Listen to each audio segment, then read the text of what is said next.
tiverem, podem ir falando também, botando no chat. E a gente vai responder. Daqui a pouco a gente vai começar. Certo. Aí você já sabe, né? Qualquer coisa durante a monitoria aí, pode simplesmente abrir o microfone e falar, não tem problema não.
Bom, gente, vamos começar. Vocês estão conseguindo me ouvir direitinho? Tem alguém com problema para conseguir me ouvir?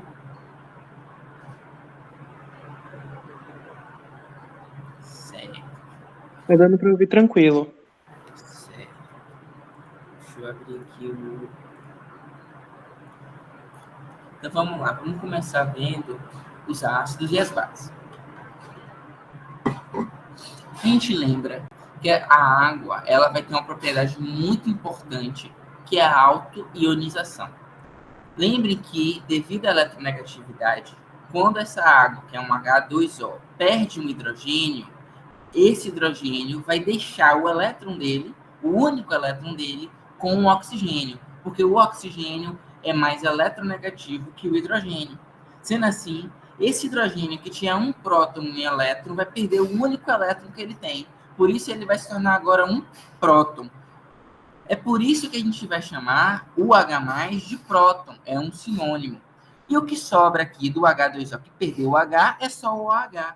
E ele vai ficar com a carga negativa porque ele roubou esse elétron aqui, que tem uma carga negativa, do H, que agora, sem aquela carga negativa, só vai ter a carga positiva do próton que ficou.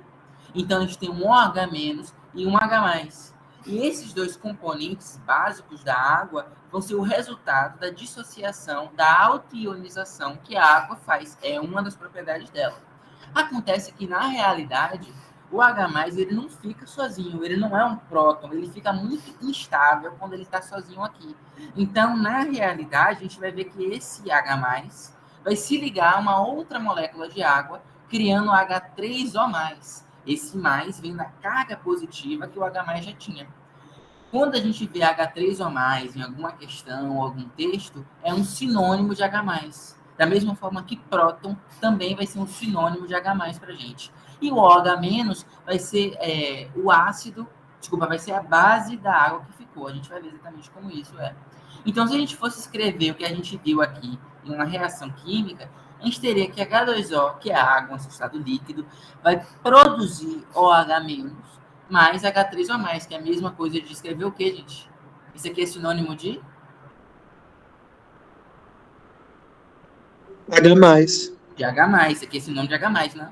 Então, o H2O, ele tem a capacidade de se auto-ionizar, se dissociando, formando OH- e H+, ou H3O+, são sinônimos. Só que acontece que, da mesma forma que eu posso pegar H2O e transformar em OH- e H+, eu posso pegar o H+, transformar em OH, e juntar com o OH- para formar o H2O. Posso ou não posso? H2O não é dois hidrogênios com um oxigênio? Você já tem um OH que tem um hidrogênio. Eu posso pegar aquele hidrogênio livre, que é o próton, que é o H+, e juntar com o OH. Quando eu faço isso, eu volto a formar a água. Todo mundo entende isso? Então, da mesma forma que essa reação pode ir para o lado direito, produzindo OH- e H+ a partir da água, eu também posso mover pelo sentido contrário, juntando OH- e H+ para reformar a água que se dissociou. Quando eu tenho uma equação que tem essas duas setinhas aqui, eu chamo que eu tenho uma equação de quê? Uma equação de... Quem lembra disso do ensino médio? É uma equação de... Repete aí. Quando eu tenho essa equação que é simbolizada por esses dois traços aqui, Reversível. reversível, exatamente. É uma reação reversível, também chamada de reação de equilíbrio, né? Porque a gente vai ter aqui um equilíbrio químico. A todo momento, em qualquer um copo d'água, eu vou ter água se transformando em OH- e H3O+, e ao mesmo tempo eu vou ter OH- e H3O+ dentro dessa água, voltando a formar a água. Então a gente pode descrever isso como uma constante de equilíbrio. O Kw é a constante de dissociação da água, ou seja, é a velocidade média com que a água é formada e com que a água é dissociada. Há uma velocidade com que ela vai se dissociar, ou seja, há uma velocidade com que o H2O forma OH- e H+, e há uma outra velocidade em que o OH- se junta com H+ para reformar a água. E essa velocidade média, tanto da formação quanto da reformação de água, vai se chamar a constante de dissociação da água, Kw. E essa constante de dissociação da água vai ser sempre dada pela concentração do OH vezes a concentração do H3O+. Olha como é lógico, tá vendo? Veja que isso aqui, o OH- e o H3O+, é exatamente o produto da nossa reação. O que é que significa esse colchete aqui? Quem sabe me dizer por que é que eu botei o OH- e H3O+ em colchetes? Concentração. Exatamente, concentração. Então, é algo importante para a gente notar. Toda vez que vocês virem os símbolos dos elementos, das moléculas, em colchetes, é porque a gente não está se referindo à molécula em si, mas sim à concentração da molécula na substância que a gente está estudando. Então, a constante de dissociação da água vai ser a concentração de OH- vezes a concentração de H+. E por que isso vai ser importante? Porque vai ser a partir disso que a gente vai conseguir calcular o H+. Olha só, a gente sabe que a constante de dissociação da água é um valor fixo quando ela está em um ambiente nas condições da IUPAC, ou seja, nas condições de 25 graus Celsius em atmosfera normal. Quanto é que vale a constante de dissociação da água, o Kw? É 10 elevado a...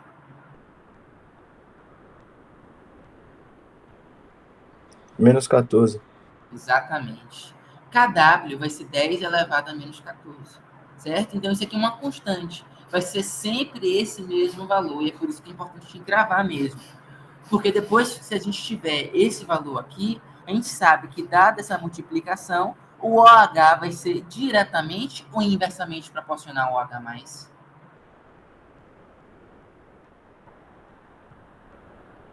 Ele Inversa. vai ser inversamente, porque, veja bem, esse valor da Kw sempre vai ter que dar 10 elevado a menos 40. Se ele sempre vai ter que dar esse valor, 10 a menos 40, se eu aumentar o OH, para manter o resultado, o H+ vai ter que diminuir. Ou se eu diminuir o OH+, para eu manter esse mesmo resultado, o OH vai ter que fazer o quê? Aumentar. Então, é importante a gente sempre entender isso. Toda vez que eu aumento o OH+, eu tenho que diminuir o OH-, e se eu aumento o OH-, eu tenho que diminuir o H+, para que o resultado da constante fique constante. Sempre dê 10 a menos 14. Todo mundo entendeu isso? Tranquilo? Então, vamos pegar um exemplo aqui. Olha só. Eu tenho aqui uma vodka que possui OH-, concentração de OH-, equivalente a 10. E eu estou dizendo que ela pode ser considerada ácida. Isso é verdade ou falso? Como é que a gente pode fazer isso? Vamos fazer? Vamos lá.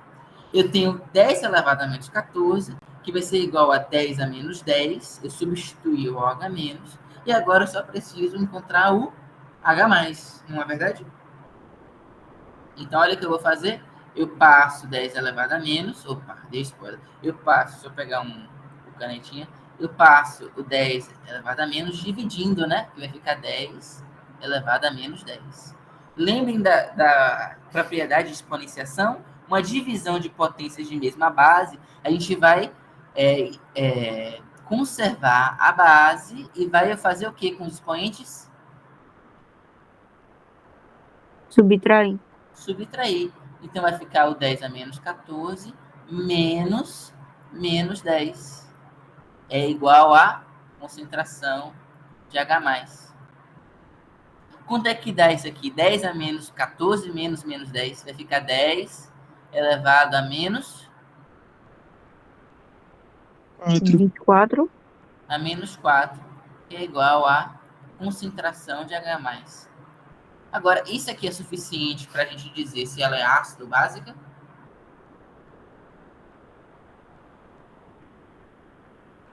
Acho que sim, porque a concentração de H+ está maior do que a de OH-, né? Sim, só que a gente vai tomar como acidez ou basicidade o pH. E o pH é literalmente a concentração?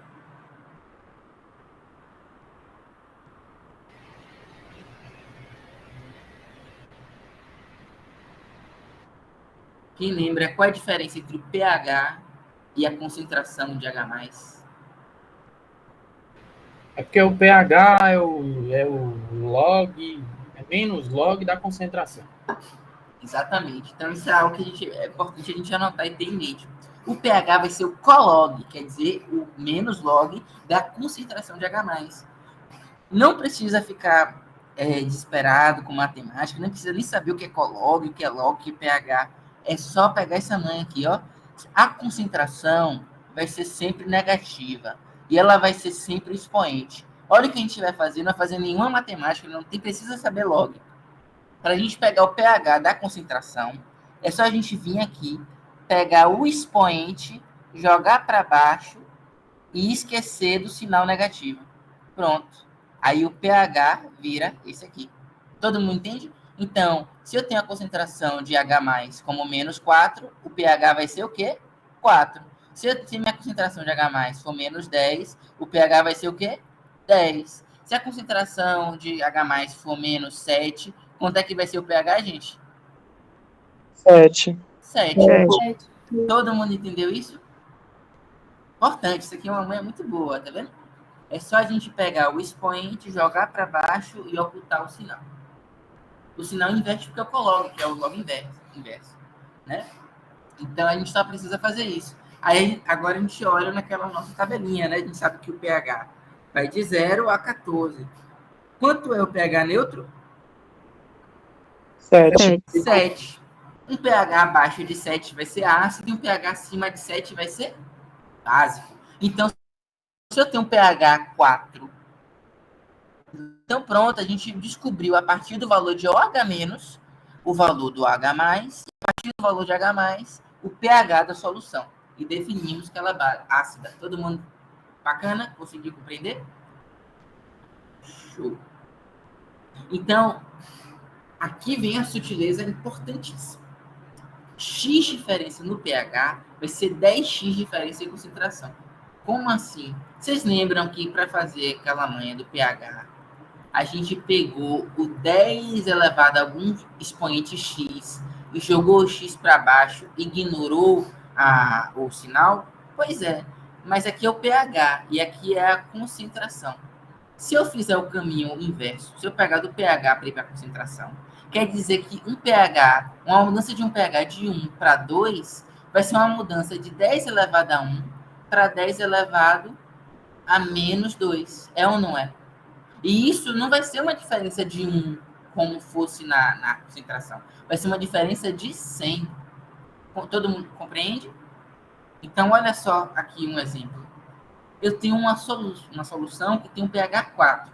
Se ela tem pH 4, a concentração de H+ vai ser 10 a menos 4, né? Fazendo aquele caminho inverso que a gente fez. E se eu fosse escrever isso em número, ficaria 0,001 mol de H+ por litro. Mas se eu diminuir o pH por 2, tá vendo? Foi de 4 para 2. Eu diminuí em 2 unidades do pH. Minha concentração de H+ vai de 10 a menos 4 para 10 a menos 2. A diferença de 10 a menos 4 para 10 a menos 2 é de 100 vezes. Então, isso aqui é uma nuance que cai muito em prova, a Fátima gosta de cobrar. E é importante a gente ter essa noção matemática. A mudança pequena de um pH refere a uma mudança grande da concentração real do íon, do próton H+, que é um íon. Todo mundo entende? Então, essa é uma natureza de toda escala logarítmica. E o pH é uma escala logarítmica. Se eu diminuir em 2, eu não estou diminuindo... se eu diminuir em 2 o pH, eu não estou diminuindo 2 absoluto da concentração, mas sim diminuindo 2 em expoente da concentração. Da mesma forma, se eu aumentar o pH de 4 para 6, eu vou diminuir a concentração de H+, de 10 a menos 4 para 10 a menos 6. Uma diferença de 2 aqui vai refletir uma diferença de 100 aqui.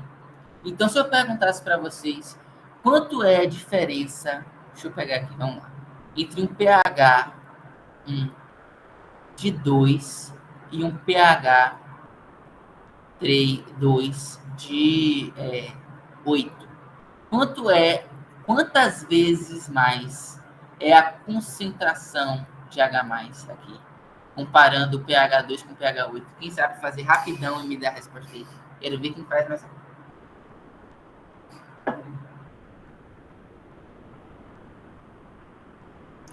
Primeiro que eu não consigo ver o chat, vocês precisam falar.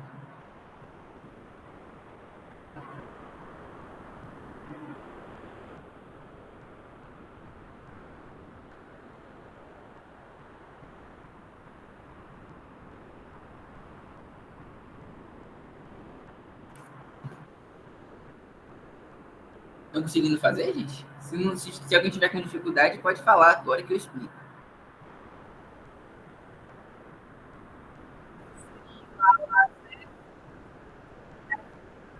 0,001. Mas aí, 0,001 é a diferença? Seria, na verdade, 10 elevado a 6? Isso, O entendeu? meu deu 1 milhão menor. É exatamente. 1 milhão. 10 elevado a 6. Como é que a gente chegou a esse resultado? A gente pegou que, se eu tenho um pH 2, a concentração de H+ aqui vai ser 10 a menos 2. Se eu tenho um pH 8, a concentração de H+ aqui vai ser 10 a menos 8, né? A diferença é simplesmente 10 a menos 2 sobre 10 a menos 8, que vai ficar 10 elevado a 6. Todo mundo entendeu essa lógica? Show de bola. Vamos seguindo. Ô, Matheus, eu queria só que tu repetisse, por favor, a diferença entre pH e concentração. Não em cálculo, mas tipo em conceito mesmo. Certo. pH é o colog da concentração de H+. Em uma questão mais abstrata, assim, o pH vai ser o inverso da concentração de H+. Quanto maior o pH, acho que eu até botei isso aqui, não botei não. Quanto maior o pH, menor a concentração de H+. Quanto maior H+, menor o pH. O pH vai ser o colog da concentração de H+. Faz sentido? Sim, entendi. Obrigada, viu? Mas na química orgânica, a gente não só vai ver as concentrações, como também as fórmulas, né? As estruturas das moléculas. E o que é que vai definir se uma molécula vai ser ácida ou básica, né? A gente sabe que é um nível bem simples. O ácido ele vai dar H+, e a base vai receber H+. E o que vai definir se um composto orgânico vai ser um ácido ou uma base, vai ser se ela tem grupos orgânicos diferentes, grupos funcionais diferentes. Todo mundo está lembrando dos grupos funcionais orgânicos lá do ensino médio? Vamos ver alguns aqui. A gente vai fazer uma revisãozinha. Qual é o grupo orgânico que eu estou vendo aqui? Amina. É uma amina. Amina. Exatamente, é a amina. O átomo de nitrogênio ligado a um carbono saturado configura uma amina. E a amina ela tem uma característica muito especial entre as funções orgânicas. Ela vai ser a única função orgânica que é ácida ou básica? Ácida. Ácida. A amina é ácida? Não, é básica. A mina é básica. A amina é básica. É importante vocês anotarem isso, quem que confundiu. A amina é básica. E por que isso é importante? Ela é a única função orgânica que a gente tem que vai ter caráter básico, né? Tem gente que discute que o álcool tem caráter básico, mas é muito fraco. A amina tem, de fato, um caráter básico. Ela é uma função orgânica básica e é a única função orgânica que faz isso. Isso porque esse nitrogênio aqui tem um par de elétrons de Lewis que permite a ligação com H+. Esse detalhezinho você precisa saber. Você precisa saber que a amina faz essa função de ser básica, tá bom? Ela recebe H+ do meio. Já os compostos ácidos, tem 3 para a gente anotar. Ácido carboxílico, isso é o mais fácil, é pelo nome. Ácido carboxílico vai ser básico? Não, ele é ácido. E como é que eu identifico o ácido carboxílico? Ele vai ser um C-AOH. E a gente pode se confundir quando a gente vê essa forma, essa sigla, né? Que é o COH. Toda vez que vocês virem COH, é a mesma coisa que ver isso aqui em cima, que é a mesma coisa que dizer ácido carboxílico. O fenol, ele é mais raro para a gente agora, mas ele também aparece às vezes. Vai ser o OH ligado a um anel, qual é o nome disso aqui? Esse círculo aqui é um anel aromático, né? E o anol, que vai ser mais raro ainda, uma hidroxila ligada a um carbono insaturado, né? É o primo do álcool. Então vejam que o mais comum para a gente vai ser o ácido carboxílico, tá?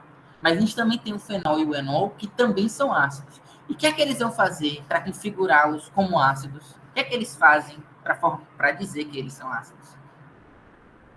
Eles doam prótons, o Eles H+. doam prótons. E o que é próton? O H+, tá bom? Olha a hidroxila aqui. A hidroxila de um ácido que libera H+, a gente vai chamar de hidroxila ionizável. Nem toda hidroxila de um composto vai ser ionizável, tá bom? As hidroxilas dos ácidos que vão ser ionizáveis. Então, vamos pegar o exemplo aqui. Ácido 3-metilbutanoico. Qual é a função orgânica que a gente está vendo aqui?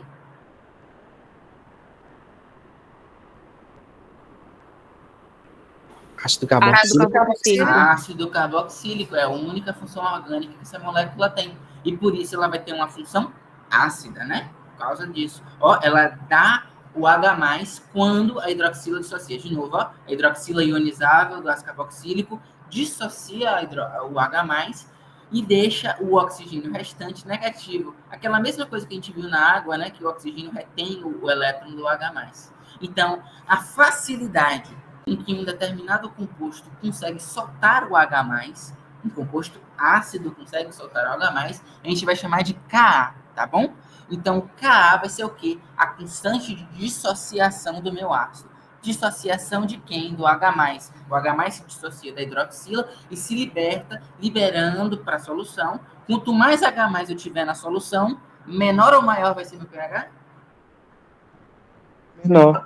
Menor. Enquanto menor meu pH, mais ácida vai ser essa solução. Portanto, Ka, quanto maior o Ka, mais forte vai ser meu ácido.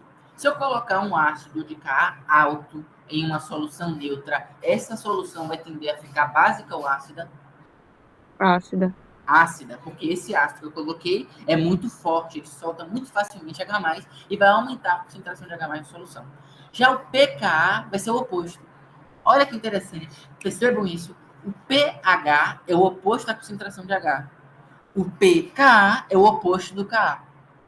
Todo mundo compreendeu isso? Então, P vai ser uma negação do que vem depois. pH, o oposto da concentração de H. pKa, o oposto da concentração de Ka. Se o Ka quanto maior, mais forte, o pKa quanto menor, mais forte.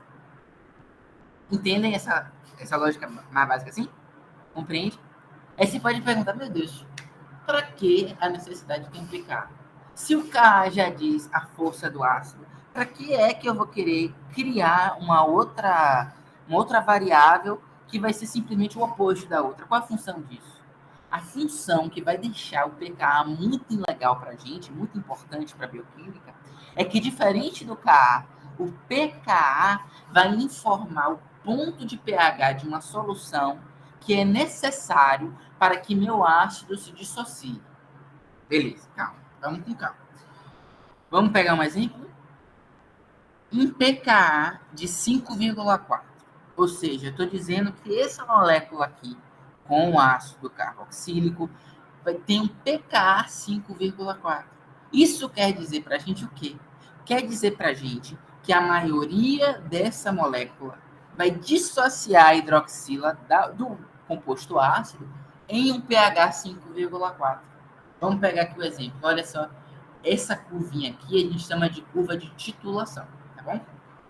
E eu marquei aqui no eixo Y do pH o ponto pKa dela, que é o ponto de dissociação da minha hidroxila ionizável. É justamente 5,4. E aqui é o quanto de titulação eu estou dando. Quanto mais básico ela for, tá bom? Então, abaixo do ponto pKa, a maior parte desse composto não vai estar ionizado. E aí, isso causa muita confusão. É necessário a gente parar um pouco para imaginar isso comigo. Quando a gente fala a maior parte, a gente está assumindo a perspectiva de estatística. Quando a gente olha no slide aqui, a gente só vê um desenho de uma molécula, é fácil a gente pensar que o pKa vai ser o ponto em que a molécula se dissocia. Só que é um pouco mais sutil que isso. Dentro de uma solução, a gente vai ter milhares de moléculas, é ou não é?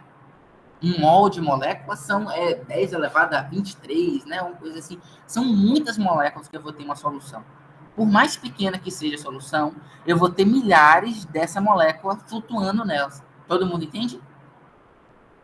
Então, quando eu falo que pKa vai ser o ponto em que a maior parte das moléculas vai se dissociar, isso quer dizer que é uma afirmação estatística. Quer dizer que mais de 50% de todas as moléculas de ácido que eu tenho na solução vão estar dissociadas a partir do pH 5,4. Isso quer dizer que a partir de 5,4 todas vão estar dissociadas? Não. Quer dizer que a maioria vai estar. Faz sentido? Alguém ficou com dúvida nisso? Certo, né? Então, se eu tiver, aí quero que vocês me falem, se eu tiver em um pH igual a 3 aqui, a maioria das moléculas vai estar como? Não estarão dissociadas. A Não, maioria... estarão dissociadas. Não, a maioria não estará dissociada, né? Tudo bem? A gente só vai dissociar acima do pKa. Entende? O pKa é o ponto de pH em que meu ácido começa a soltar o H+ dele. Abaixo desse pH, ele está juntinho. Depois desse pH, acima desse pH, ele se dissocia. Entende? Sim, sim. Então, abaixo de 5,4, no pH de 2, esse ácido vai estar dissociado ou vai estar junto? Junto. Junto. Mas todos vão estar juntos? Não. A maioria vai estar junto. Vai ter aqui no pH 3, vai ter ácido dissociado? Vai. Vai ter ácido associado no pH 1? Vai. Só que vai ser uma porção muito pequena. 1%, 2%. E aí, conforme eu vou aumentando o meu pH, vai crescendo essa porcentagem. Até que quando eu chego em 5,4, quanto é a porcentagem? Mais que 50%. 50%. Entende? E aí, depois de 5,4, a maior parte, mais de 50%, vai ter dissociado até eu chegar a quase 100%. Então, quando eu tenho um ponto aqui, que é esse ponto de exatamente igual ao pKa, onde pH da solução vai ser igual ao pKa, vai ser no ponto em que 50% já dissociou e 50% ainda não dissociou. 50% de quê, gente? Quem sabe dizer? 50% de... H+. Não, 50% de moléculas do ácido. Certo. Certo? Então, no ponto pH igual a pKa, 50% vai estar dissociado e 50% vai estar juntinho. Alguém ficou com dúvida nisso? Desse ponto aqui para cima do pH, a maior parte vai estar dissociada ou ionizada, são sinônimos. E desse ponto para baixo, a maior parte vai estar junta. Agora eu vou perguntar para vocês, e aqui é o cúmulo da confusão. O ponto pH igual pKa é o ponto iselétrico? Eu acho que é. É? Se for monoprótico, sim. Se não, talvez não. Tiago já complicou um pouco mais. Alguém mais acha alguma coisa? Eu tô achando que vocês estão achando que sim. Agora eu quero saber por quê. Maria botou que acha que é. Quem sabe me dizer por que vocês acham isso? Esse aí vai ser, no caso, o ponto zwittério? Oi? Vai ser também o ponto zwittério? O ponto zwittério vai estar associado ao sais de zwitteron. E aí é algo mais específico aos aminoácidos. Entendeu? Aí não vale para todo ácido. Certo. Entendi. É melhor, quando a gente fala mais geral, falar pontos elétricos. Mas o pH igual pKa, o ponto pH igual pKa é o ponto que a gente atinge o ponto iselétrico? Eu acho que sim, Matheus. Pois é. Aí eu vou confundir Eu vocês. acho que sim também. Não é. Porque nesse caso aí, se 50% das moléculas estão dissociadas, tem 50% de prótons com carga positiva e 50% das outras moléculas estão com carga negativa. Pois é o lógico, né, Thiago? Mas não é isso. É uma pegadinha clássica isso. Tem uma sutileza que a gente tem que perceber aqui. O ponto iselétrico vai ser o ponto em que a molécula em si vai estar com a carga líquida neutra. Então, até esse ponto que a gente está conversando, a gente está falando em estatística, a gente está falando da porcentagem total de todas as moléculas ácidas. Só que a partir de que eu falo de um ponto iselétrico, o ponto iselétrico se refere à molécula em si. E ele se refere à molécula em si, dizendo que é o ponto em que a molécula tem carga neutra, tem carga líquida igual a zero. Como assim carga líquida igual a zero? Esse menos aqui, tá vendo esse menos aqui? Isso aqui é uma carga negativa. E se eu tivesse uma base quando recebe um próton, ela fica positiva, e ela assume uma carga positiva, certo? Se eu tiver uma base que aceitou um próton, ela vai ter uma carga líquida positiva. E se eu tiver um ácido que está dissociado, ele vai ter uma carga líquida negativa, porque o oxigênio restante tomou uma carga negativa. No entanto, ele só vai conseguir atingir o ponto iselétrico quando a carga líquida dele for igual a zero. Nesse momento aqui, a carga líquida dele é igual a quanto? Olha aqui para ela. Menos 1, porque ele tem uma carga negativa e nenhuma outra carga positiva para contrabalancear. Se essa molécula tivesse uma base, e essa base, neste momento, tivesse recebido um H+, aí eu teria uma carga positiva da base e uma carga negativa do ácido dissociado. Menos 1 mais 1 é igual a 0. Aí, nesse ponto, eu diria que é o ponto iselétrico. Todo mundo entendeu ou ainda está confuso? Só para eu entender aqui o pensamento. No caso, se ele tivesse, por exemplo, um grupo funcional básico que aceitasse o H+, que ele mesmo está dissociando, aí chegaria nesse ponto iselétrico, né? Não é necessariamente o H+, que ele liberou. Certo. Né? E aí, isso, aliás, é uma propriedade interessante do que o outro amigo trouxe, do zwitteron, porque os sais de zwitteron, que são os aminoácidos, eles têm essa propriedade, que o próprio H+, que ele soltou, ele mesmo usa na base. A gente vai ver isso mais na frente. Tá? Mas não necessariamente. A base pode estar recebendo um outro H+, que ela estava no meio. E acontece o seguinte, gente. Cada composto orgânico, ácido ou básico, vai ter o seu próprio pKa ou pKb. pKa, A de ácido, pKb, B de base. Então, se o pKa é o ponto em que o ácido dá o H+, o pKb vai ser o ponto em que a base recebe H+. E aí eu posso ter eu posso ter um pKa de um número e um pKb de um número diferente. E aí o ponto iselétrico vai ser exatamente o ponto em que eu satisfiz tanto o pKa do ácido quanto o pKb da base. Diga. Matheus, eu tô com uma dúvidazinha, porque eu não consegui direito entender essa questão de -1 e o 1. Eu lembro que Bárbara chegou a falar sobre isso, só que eu não sei se é o mesmo assunto. E ela meio que montou tipo um gráficozinho, vamos dizer assim. É na prática de titulação da glicina? Isso, acho que sim. É exatamente isso. Uhum. Vamos dizer, de 1 a 6 seria -1, o 7 é neutro, e de 8 a 14 seria o +1? Exatamente. Ah, isso Exatamente mesmo. isso que você está pensando. Tá. Né? O menos Mas vem de onde? Vem da isso dissociação do teria a ácido. ver com pH e não com pK, não? Tem a ver com pK por quê? Porque o pK vai informar o quê? O ponto do pH em que o ácido dissocia. E eu só ganho a carga negativa quando o ácido dissocia. Eu só ganho a carga positiva quando a base recebe. Compreende? Então é associação com o pH. Entendeu mesmo?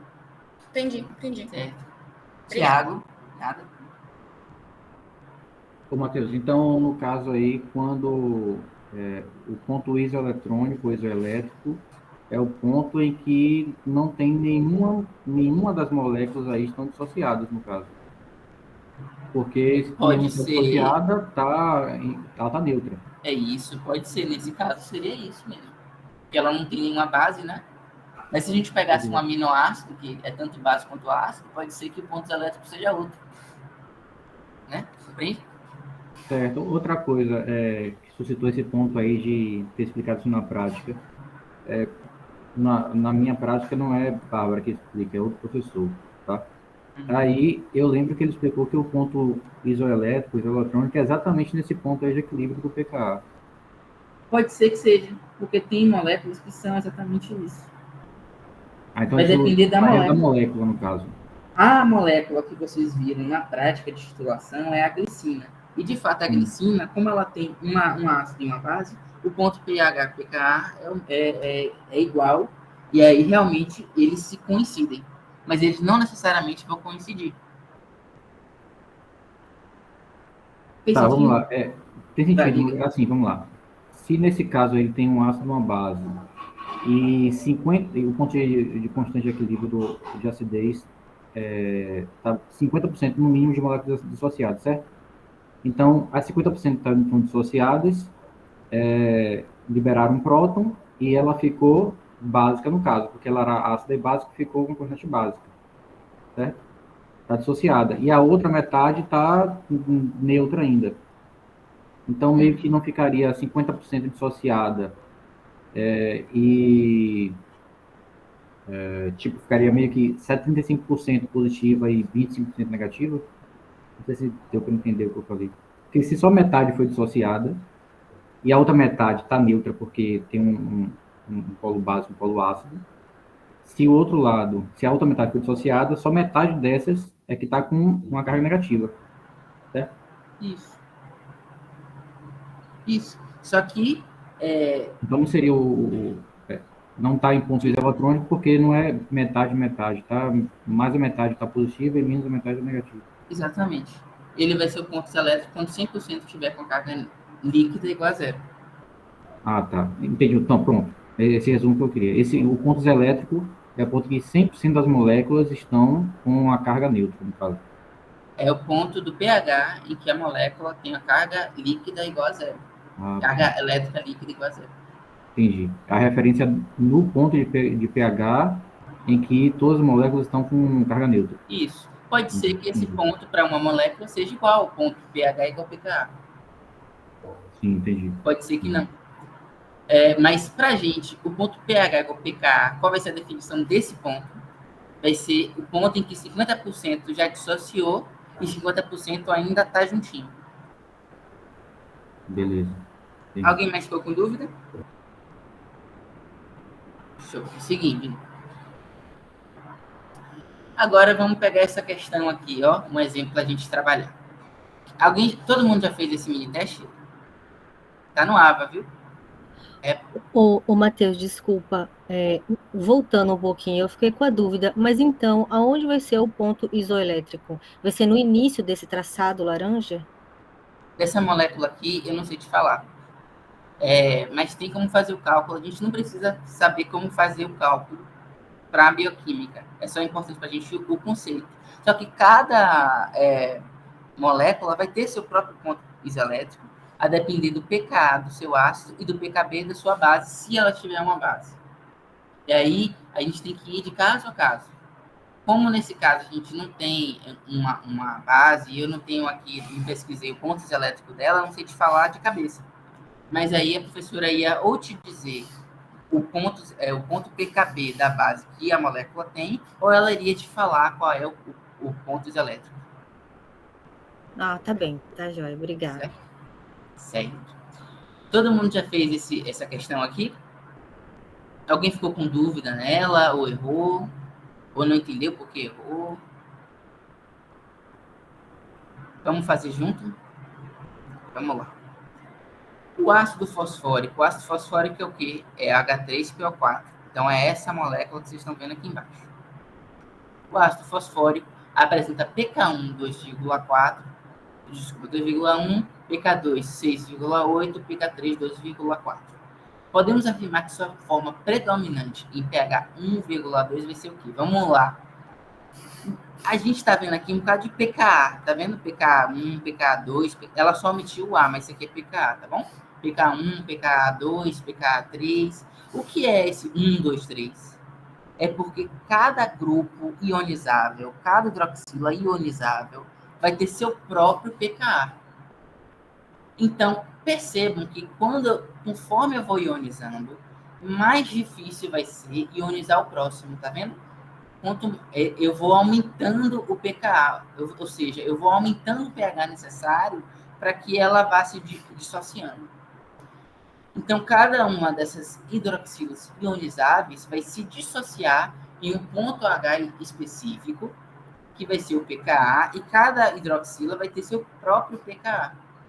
Para a gente determinar qual vai ser a forma estrutural, a forma química dessa molécula, quando ela está em um pH determinado, a gente tem que pegar esse pH que ela deu para a gente e comparar com cada um dos pKas. Vamos fazer isso, então. Eu tenho os 3 pontos e os 3 pKas que ela deu para a gente. Se eu estiver em um pH 1,2, o que é que vai acontecer? Vamos pensar?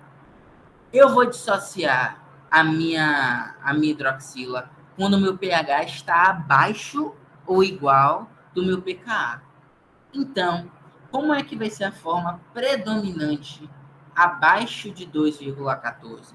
Abaixo do primeiro pKa, eu vou ter dissociado quantas hidroxilas? 3. Nenhuma. Acima, Matheus, que você falou. Eu estou falando em um pH 1,2, que é um pH abaixo do pK1, eu vou ter dissociado quantas hidroxilas? Nenhum. Nenhuma. Nenhuma, né? Mas aí que vem a questão. As 3. Não, calma. Abaixo do primeiro pKa, eu só vou ter dissociado uma. Tá bom? Perdão. Estou falando bobagem para vocês. Eu me confundi. Vocês estão certos. Abaixo do primeiro pKa, eu não vou ter dissociado nenhuma hidroxila. Por quê? Porque o pKa vai informar o quê para mim? O ponto do pH em que aquela hidroxila vai começar a dissociar, né? Então, se eu estou um pH abaixo do primeiro pKa, nenhuma das hidroxilas conseguiu se dissociar. Se nenhuma conseguiu dissociar, a molécula está inteira. Ela não perdeu nenhum H+. Todo mundo entendeu isso? Sim. Sim. Pronto. Quem falou que todas iam perder, entendeu porque não vai perder nenhuma? Não, entendi. Eu tinha entendido o reverso aí, mas entendi. Ah, pronto, certo. Então, eu vou aumentando esse pH. Eu vou titulando essa solução, aumentei o pH, deixei ele mais básico. Saí de 1,2 para 4,5. Em 4,5, meu pH a 4,5 está maior ou igual a um dos pKas?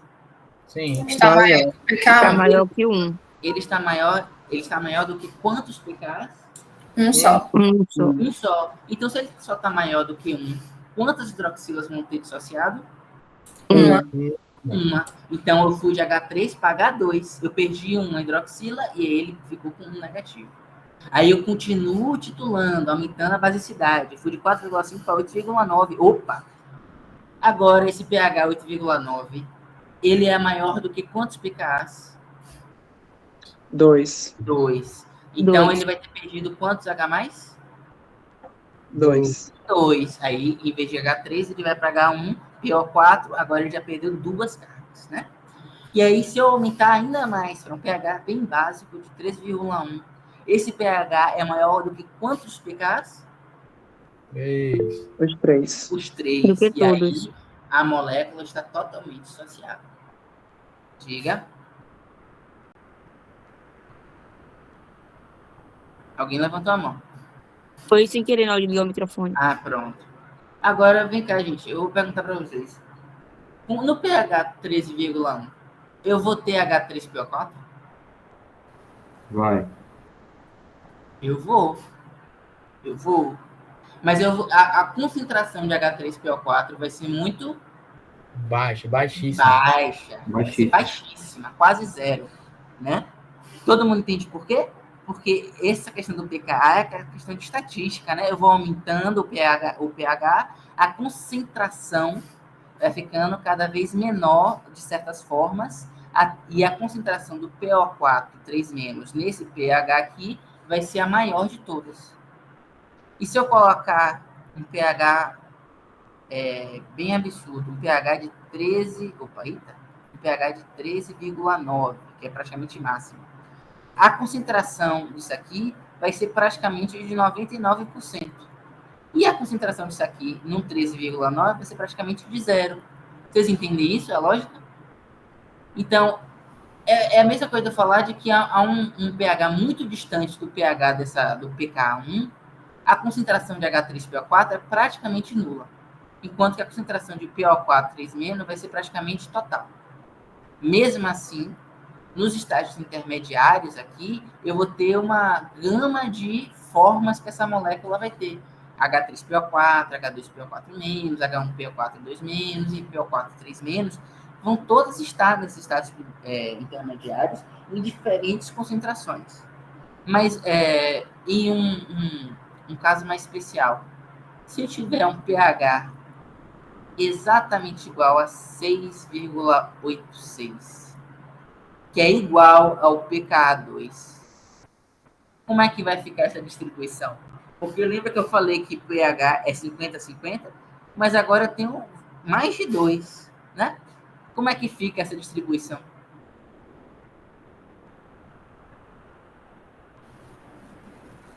Bom, no caso a concentração com a segunda hidroxila, melhor, a segunda hidroxila dissociada, o segundo próton dissociado, vai estar 50%. Só que o anterior, pK1, que é H3PO4, já vai estar dissociado 50% em 1,2. Aí eu não sei se é relação direta, se tipo em 2,4 ele cai 50% de novo.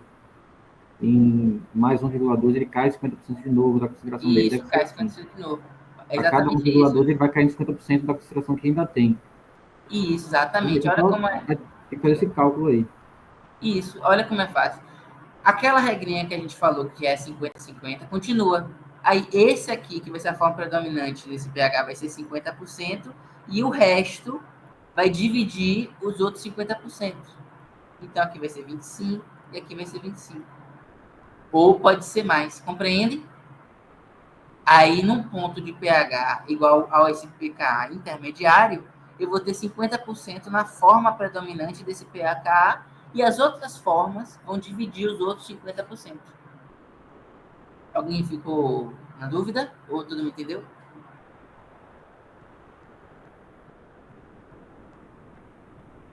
Show de bola.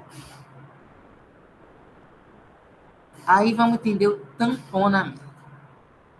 O tamponamento, ele vai ser um fenômeno que vai advir dessa própria dinâmica, em que um ácido vai dar H+, e uma base vai receber H+. E a gente vai ter algumas condições para que haja tamponamento de uma certa substância.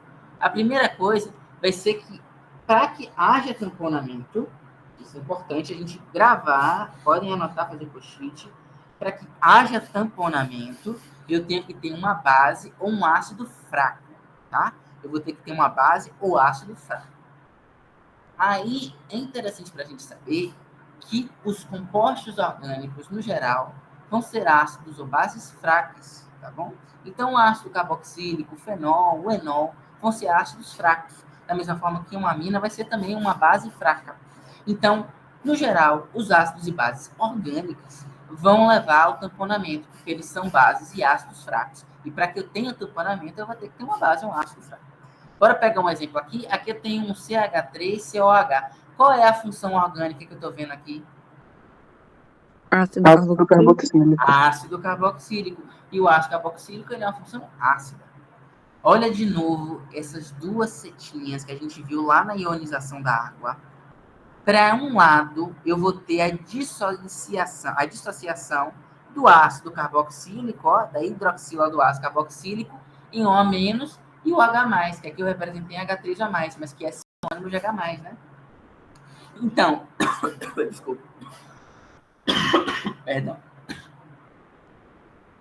Então, o meu ácido pode se dissociar, formando CO- e H3A+, mas esse H+, não pode voltar a se ligar ao CO-?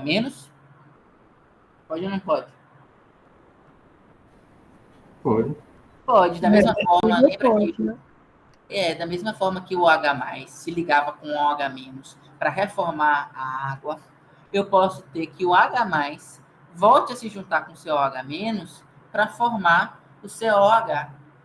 Olha a sutileza disso. O COH dá o H+, formando o COH-. E a gente sabe que quem dá H+ é um ácido. Só que o CO- recebe o H+ para reformar o COH. Então, CO- ele vai ser um ácido ou uma base? Uma base de Brocedilose, se não me engano. Você foi além, nem precisa chegar a isso. Ele vai ser uma base conjugada, certo? Conjugada. Conjugada, como assim? Pensa em cônjuge, de casamento. Ele é o par dessa aqui, ó. Eles são pares. Quando essa base, que é a base conjugada, recebe H+, ela forma o ácido originário dela, que é o COH-. Todo mundo compreende isso? Então, todo ácido vai ter uma base conjugada. E toda base vai ter um ácido conjugado. Faz sentido? Repete, por favor. Repito, sim. Quando essa substância aqui libera o H+, por ela ser um ácido, ela fica assim, né? Um CH3CO-. Mas se esse mesmo CH3CO- receber um H+, ele não volta a ser o COH? Sim ou não? Sim. Sim. E a gente sabe que quando eu recebo o H+, eu sou uma base. E quando eu dou H+, eu sou um ácido. Então, essa molécula aqui, que antes estava agindo como um ácido, depois pode agir como uma base. E quando ela age como uma base e recebe o H+ de volta, ela volta a se tornar o ácido. Compreende? Porque ela Sim. deu o H+, virou CO-. Recebeu o H+ de volta que ela tinha dado, ela volta a se tornar COH. E o COH é um ácido, enquanto que CO-, por receber o H+, é uma base. A gente chama isso de o ácido e a base conjugada. Entendi, obrigada. Certo? Então, um ácido fraco vai ter uma base conjugada forte. E um ácido forte vai ter uma base conjugada fraca. Isso aqui que eu estou apontando, ele é um ácido forte ou fraco?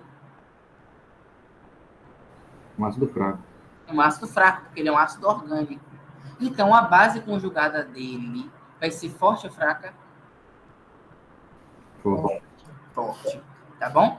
Então, de novo, a gente tem essa dinâmica. Eu tanto vou para esse lado, formando o CO- ao dissociar o H+, quanto eu posso pegar o CO- agindo com uma base, receber H+, e reformar o COH. Então, aqui eu tenho um equilíbrio químico, né? Uma reação que pode ser formada de novo. E aí a gente tem uma lei da química que rege todos os equilíbrios químicos, que é a lei de qual é o nome dele?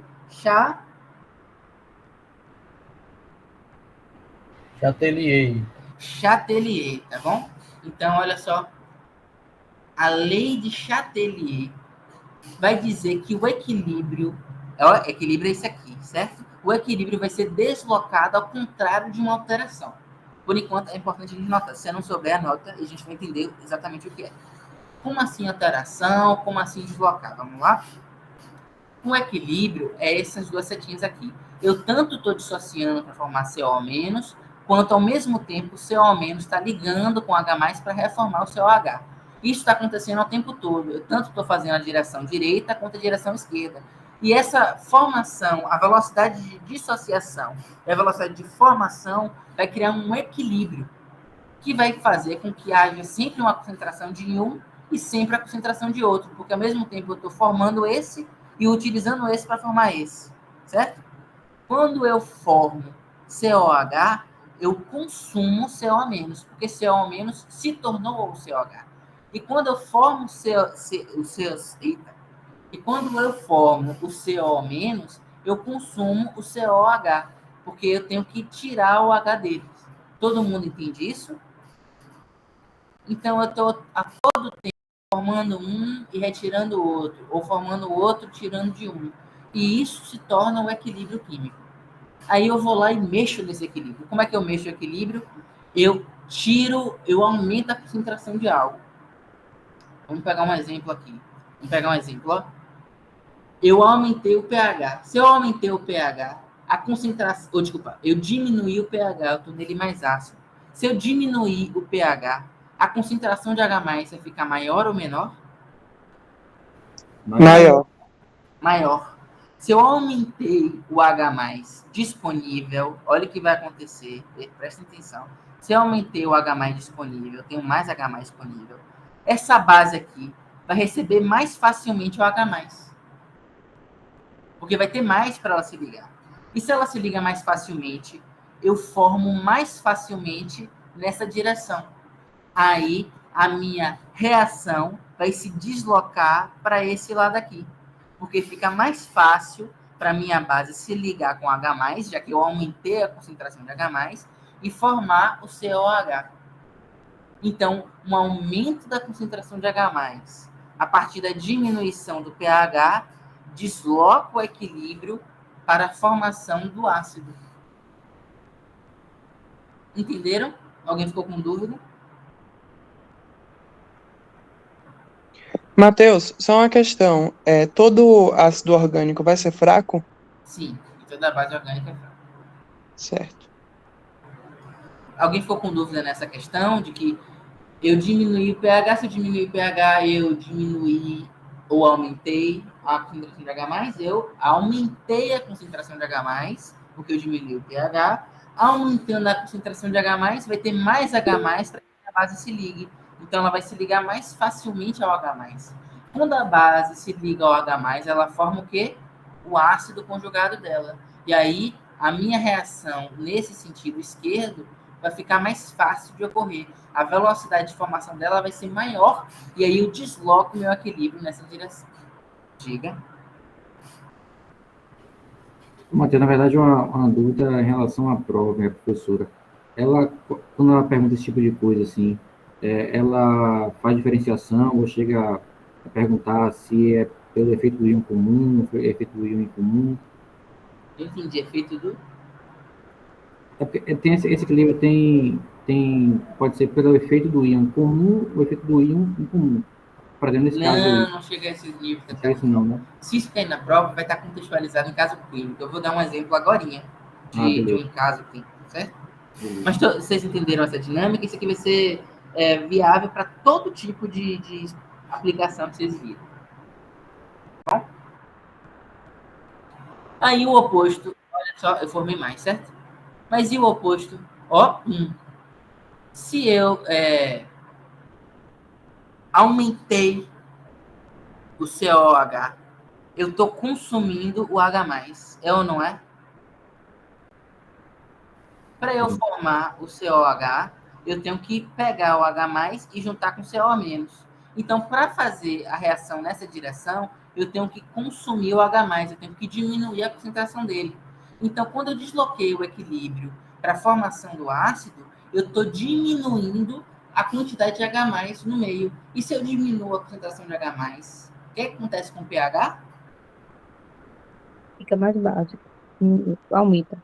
Aumenta, tá bom? Ele aumenta. Então, esse deslocamento vai nessa dinâmica.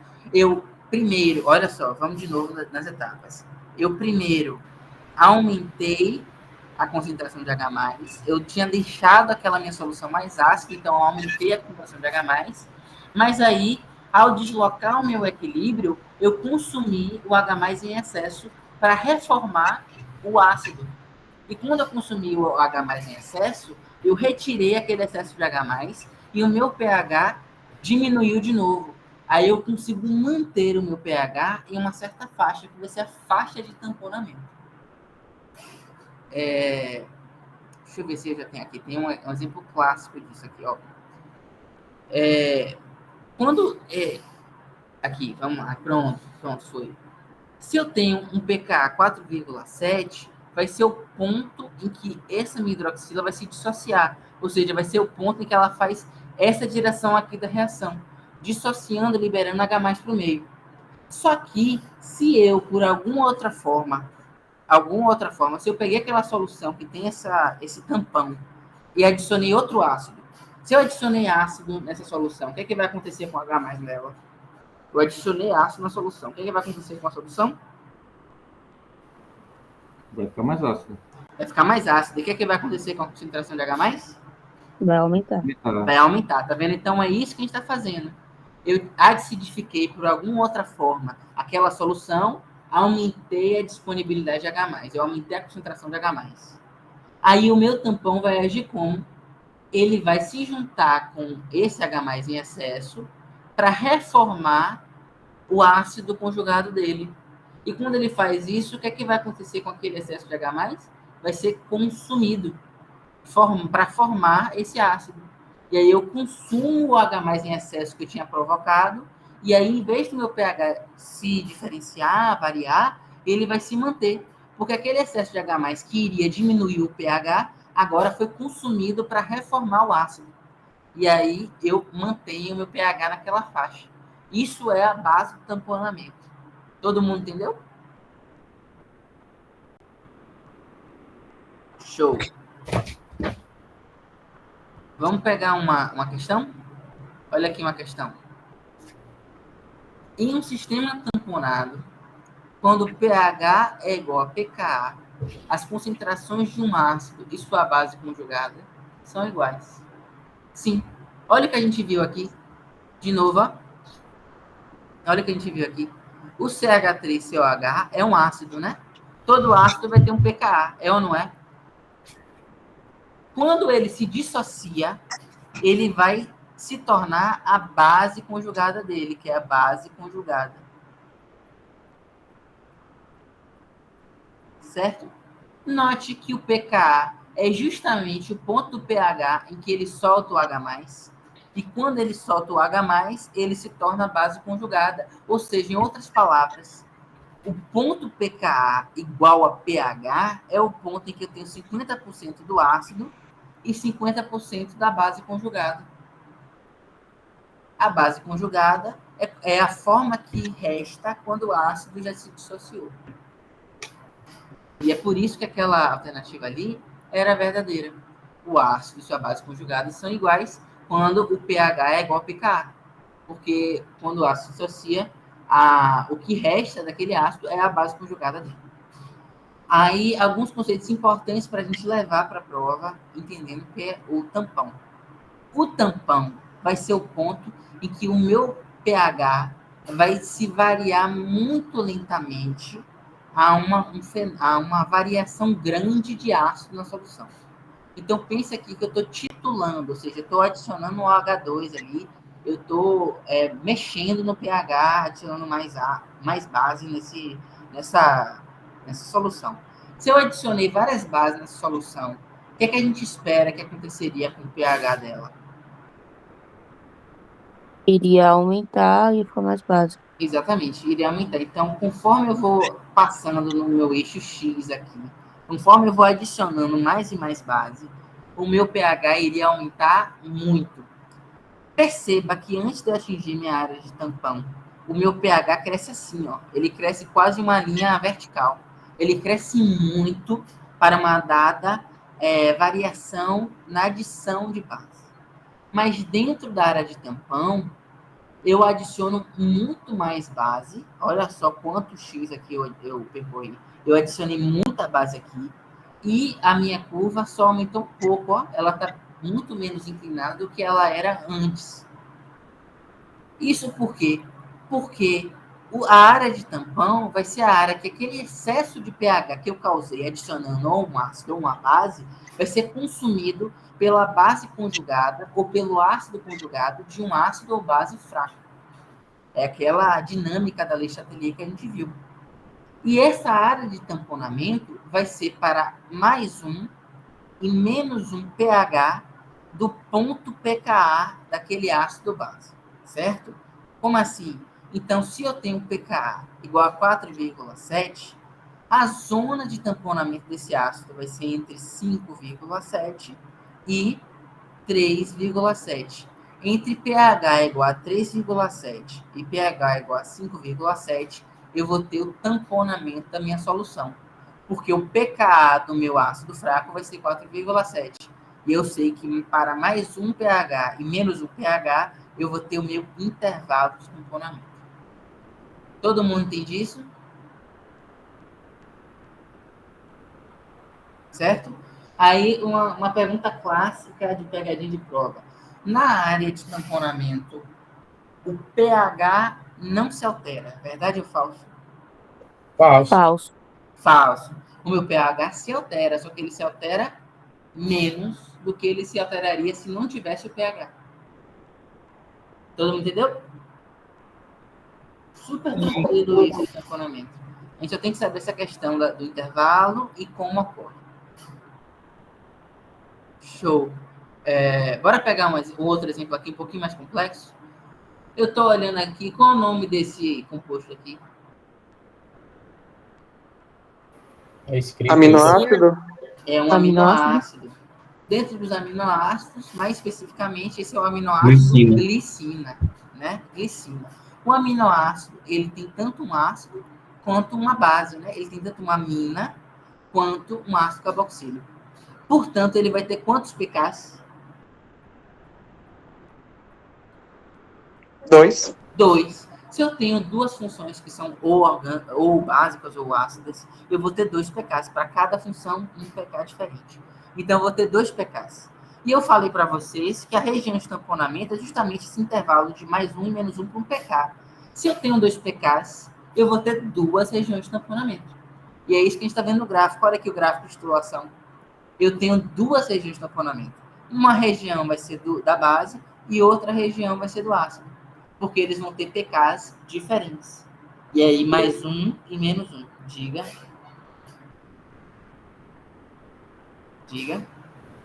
Aí foi demora para apertar o botão aqui. Uma dúvida que eu tenho sobre isso daí é o seguinte.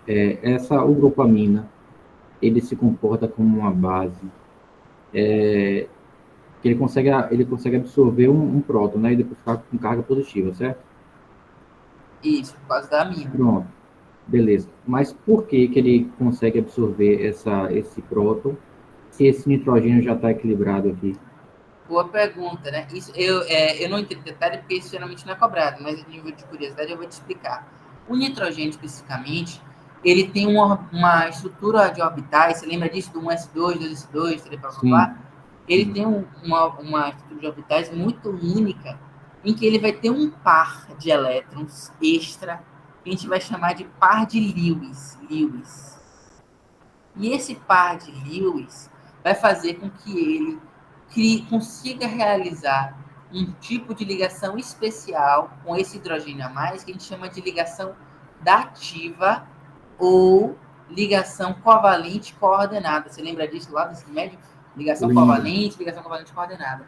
É uma ligação especial que o nitrogênio vai conseguir fazer por causa do par de elétrons de Lewis a mais que ele tem, permitindo que ele haja como uma base de Lewis. Então, a amina vai ter essa característica especial de ser base, de aceitar esse H+, justamente porque o aminoácido que ela tem esse orbital especial, que a gente vai chamar orbital do par de Lewis, que vai permitir que ela faça uma ligação dativa ou covalente coordenada com um par extra de H+. Só que no normal, realmente, o nitrogênio só faz 3 ligações. Essa quarta ligação que ele faz é por causa dessa propriedade especial que ele tem. Entendi. Isso cai dentro daquele caso de... que eu não sabia que o nitrogênio fazia isso, mas tem a expansão do octeto, não é isso? Isso, só que era só para átomos muito grandes, não é isso? Exatamente. O nitrogênio, então, cai nessa rede também de átomos muito grandes que podem fazer expansão do octeto. É uma forma de hibridização. Você lembra que o carbono hibridiza, modificando os orbitais para conseguir fazer mais ligação? Sim. Que normalmente só faria 2, mas aí quando hibridiza faz 4. Mesma coisa está acontecendo com esse par de Lewis aqui especial.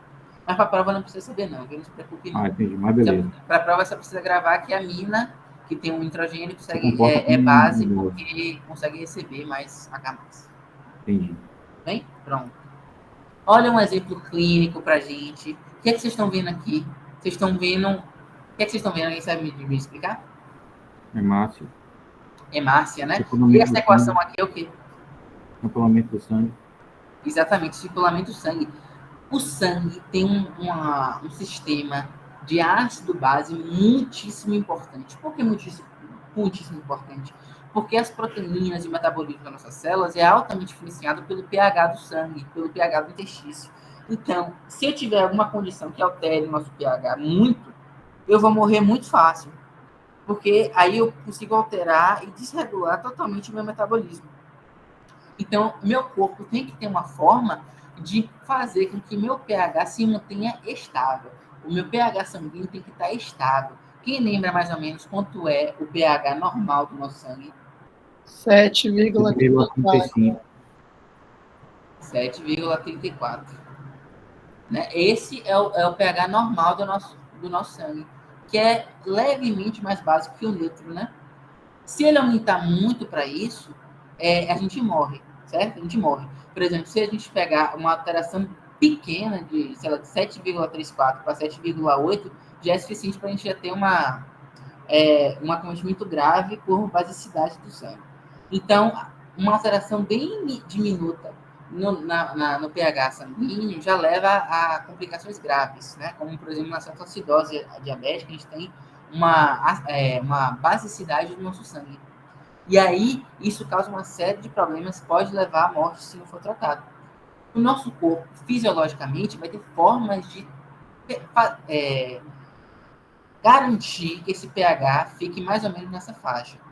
E a forma que ele garante isso vai ser tanto pela respiração quanto pelo sistema de tamponamento do sangue.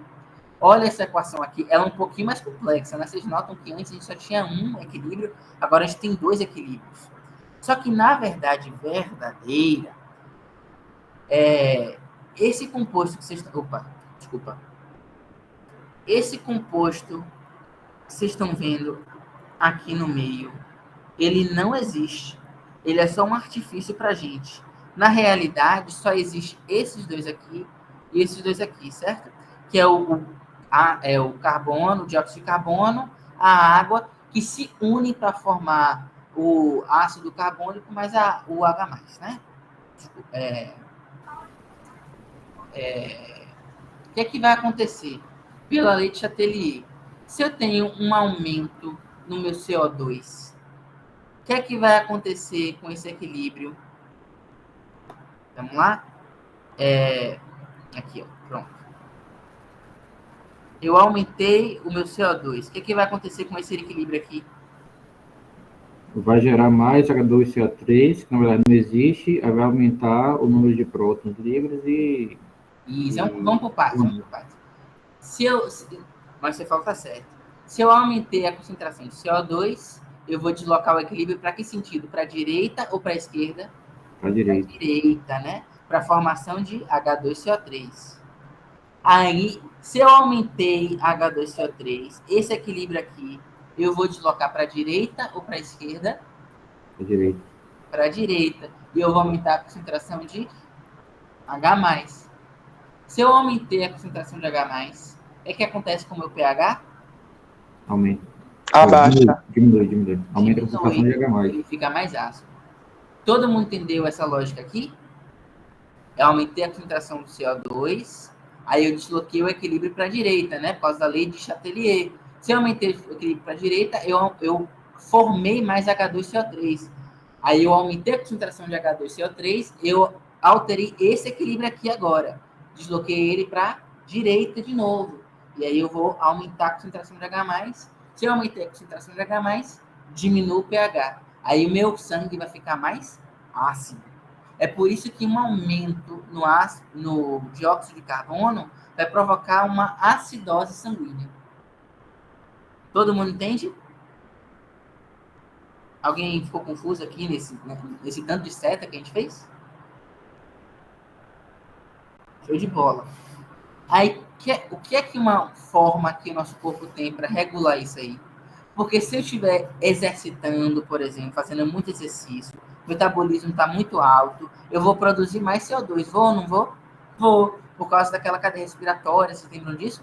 O metabolismo alto gera mais CO2. Então, eu estou criando mais CO2, eu estou gerando mais CO2.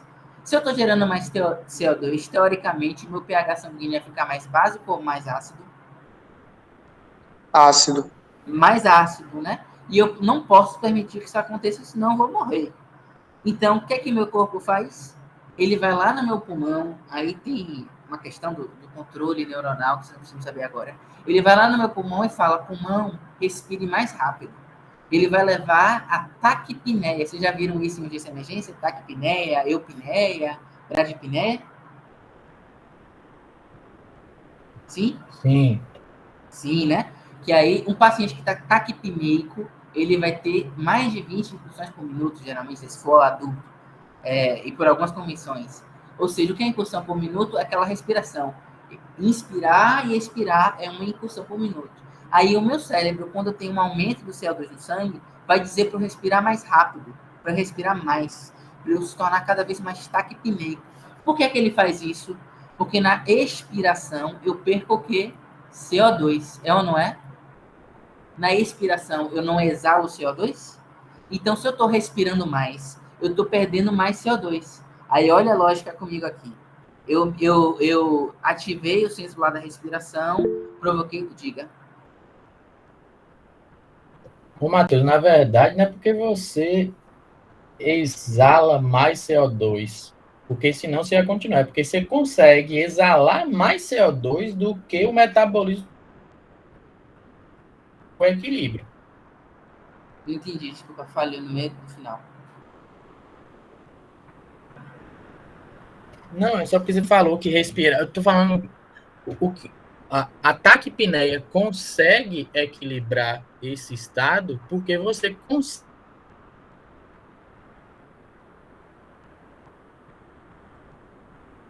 produzindo. Você falou, aumento do metabolismo, aumentar a taxa de produção de CO2. Quando você ventila mais rápido, você consegue expulsar mais do que você está produzindo. E por isso que você consegue deslocar o equilíbrio. Isso, agora você se adiantou só. Entendi o que você está falando. Mas assim, eu falei isso também. Na expiração, a gente exala CO2. Quanto mais a gente vai expirar, mais CO2 a gente vai soltar para o meio ambiente. Aí a gente vai entender exatamente o que você falou, que você está certo. Olha como esse processo que você falou ocorre. Se eu estou expirando mais, se eu estou taquipneico, expirando mais, eu estou exalando mais CO2, a concentração de CO2 no meu sangue vai fazer o quê? Diminuir. Não é? Aí o que vai acontecer com esse equilíbrio aqui? Ele vai para a esquerda ou para a direita? Para a esquerda. Para a esquerda agora, ó, porque ele quer refazer aquele CO2 que ele está perdendo pela expiração. Aí o que vai acontecer com o H2CO3? Agora ele vai consumir o próximo. Ele vai diminuir, que ele está sendo consumido para formar o CO2, né? Isso. Aí, se eu diminuir aqui, o que vai acontecer com esse equilíbrio aqui? Vai para a direita ou para a esquerda? Esquerda Para a também. esquerda. Aí, para deslocar para a esquerda, eu vou consumir quem? O H+. Se eu diminuir a concentração de H+, o que é que vai acontecer? Eu aumento o meu pH.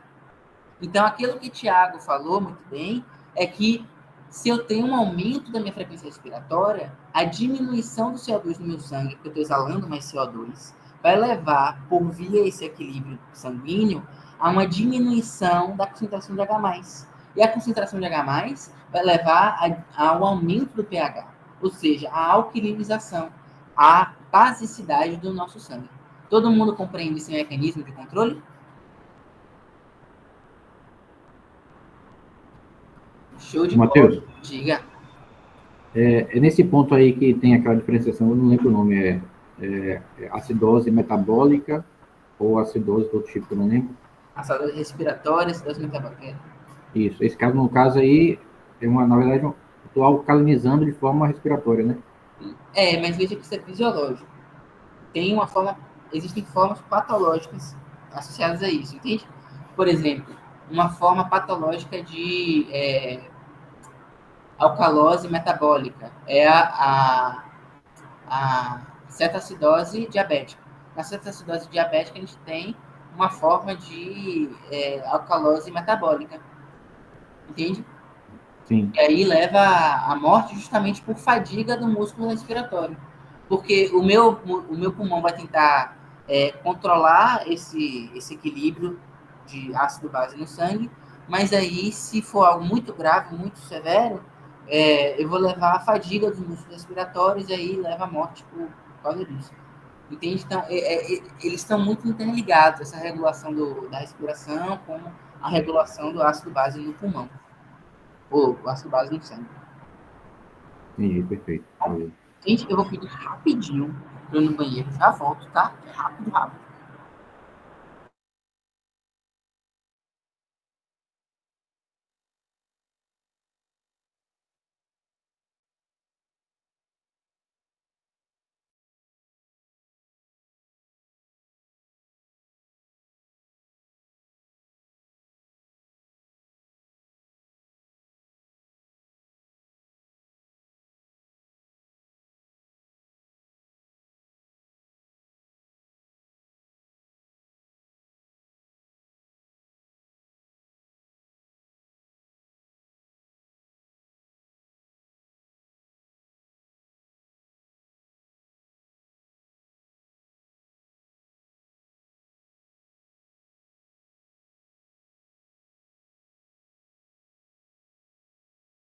Voltei, desculpa, viu, gente, que eu não tava realmente isso. Não. E a gente chega aos aminoácidos. Tiago Menezes é o nosso outro monitor. Você vai querer falar essa parte, Tiago?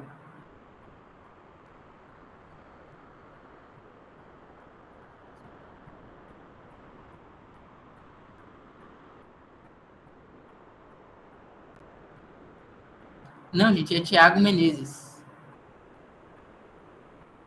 Ele é o outro monitor. Eu não sei se ele tá conseguindo ouvir. Tiago, tá aí? Ele tá na chamada, mas... Tudo bem. Enquanto ele não vem, eu vou explicando, tá? Então, vamos lá. Ele tá aqui, ele abriu a câmera, mas acho que ele não tá conseguindo acessar. Ah, é? O microfone dele parece estar aberto. Tiago, a gente não tá conseguindo te ouvir. Ele tá mexendo aí. Fechou o microfone, parece que ele tá tentando.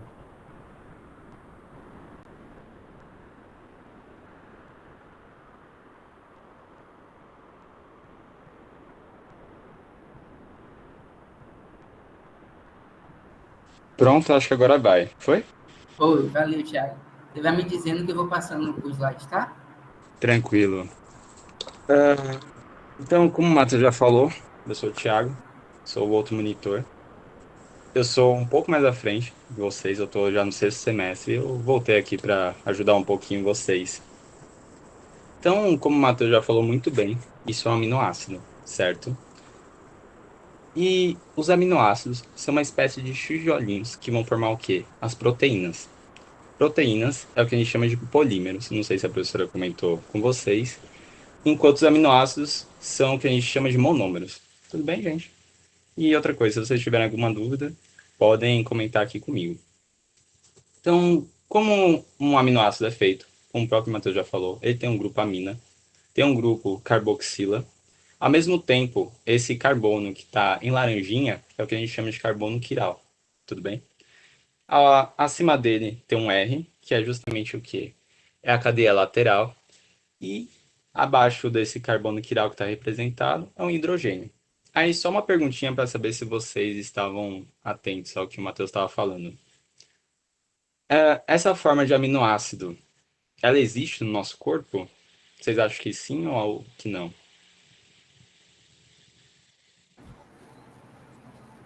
Não por questão de que esse nitrogênio aí ele vai absorver um próton e ficar positivo, não é isso? Isso. Esses aminoácidos não existem na vida real. Eles só existem aqui para a gente conseguir simplificar para vocês. Tudo bem? E para eu formar, então, a minha parede, que seria minha proteína, através de tijolinhos, eu vou formar uma ligação entre eles. Pode passar, Matheus. Nessa formação dessa parede, a gente vai tirar a água desses aminoácidos, que tem uma carga positiva, OH-, e pode passar, vão acabar se juntando o carbono com o seu nitrogênio, formando o quê? Uma ligação peptídica. Aí esse é o momento que todo mundo fica escandalizado nessa aula. Meu Deus, como assim o carbono faz 5 ligações, o nitrogênio faz 4, o que está acontecendo? É aquilo que vocês já viram no ensino médio, que a professora com certeza explicou para vocês, que é a ressonância, que ocorre principalmente porque o oxigênio ele é muito eletronegativo, e que Matheus já explicou para vocês há 15 dias atrás. Pode passar, Matheus, para explicar um pouquinho melhor.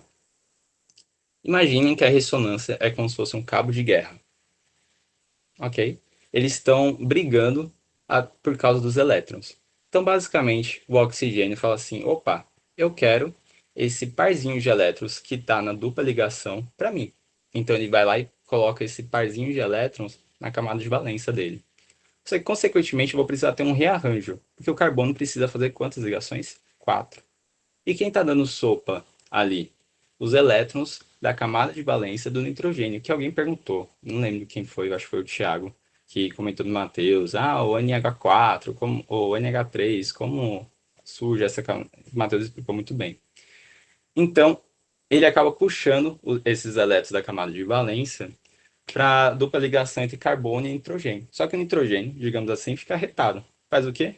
Puxa o elétron de volta. E isso fica constantemente dentro do nosso aminoácido. E é por causa disso que a gente fala que forma ressonância. Se a gente fosse representar corretamente, seria aquele tracejadinho, não um contínuo. Mas aí a gente está simplificando também para facilitar na produção dos slides. E por causa dessa dupla ligação, entre aspas, por causa dessa ressonância, a gente considera que a ligação entre aminoácidos ela é uma ligação dupla, tudo bem? E qual a importância disso? Aqui na minha mão, aí vocês podem focar em mim. Minha mão, vamos fingir que ele é um átomo, outro átomo, e que essa caneta, essa lapiseira aqui, seja justamente uma ligação. Então, eu venho aqui, de um lado e do outro, e minha mão, consegue rodar livremente, tranquilamente. Agora, se eu pego uma segunda lapiseira, eu sei que aqui na Bahia se chamam de outro nome, mas para mim é lapiseira, lá de São Paulo. O que acontece? O meu átomo vai ficar rígido, ele não vai conseguir rotacionar. Tudo bem? Então, justamente por causa dessa ligação dupla, é que meus aminoácidos, ou melhor, minhas proteínas, conseguem ter uma estrutura.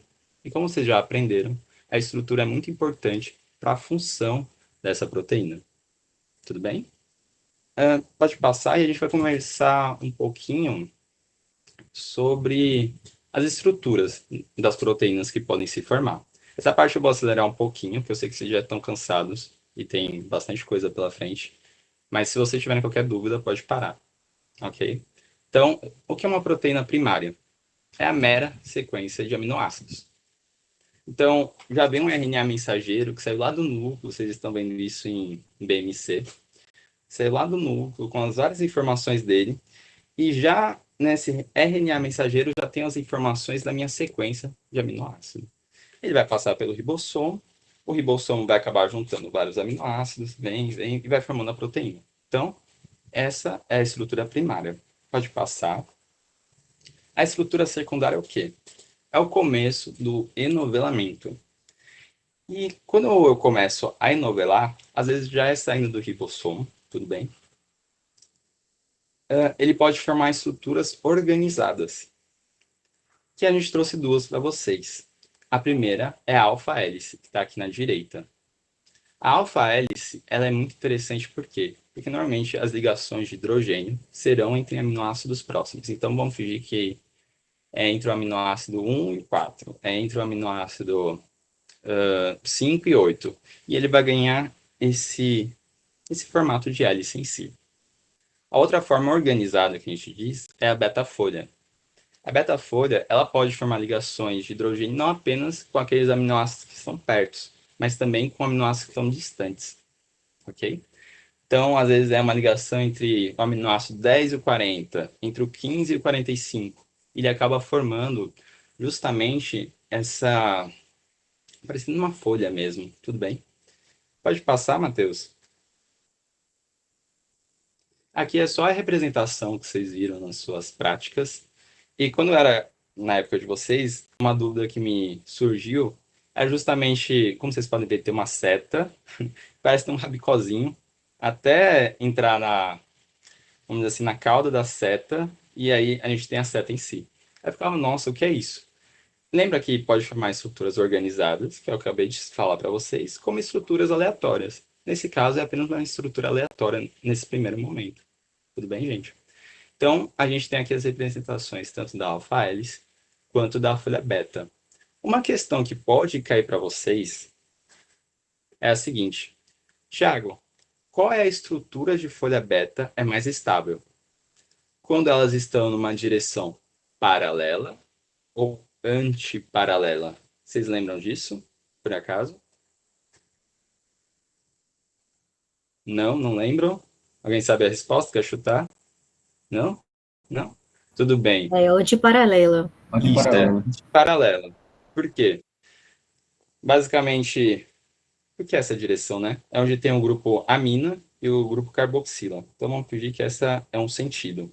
E por que antiparalela? Eu tenho aqui um grupo amina e um grupo carboxila, que seria antiparalela. E por que isso acontece? Porque as ligações de hidrogênio, quando elas são antiparalelas, elas vão ficar mais próximas.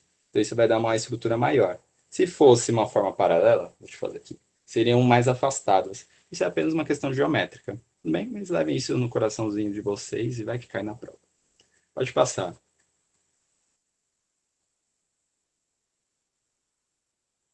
Isso aqui é só uma estrutura. Isso aí está representando um canal feito do quê? Folha beta. Não é porque, vamos dizer assim, a estrutura toda tem um formato que parece uma hélice que vai ser uma alfa-hélice, tá bom, gente? Então, tomem esse cuidado. Aí o canal. E a partir disso a gente vai ter o quê?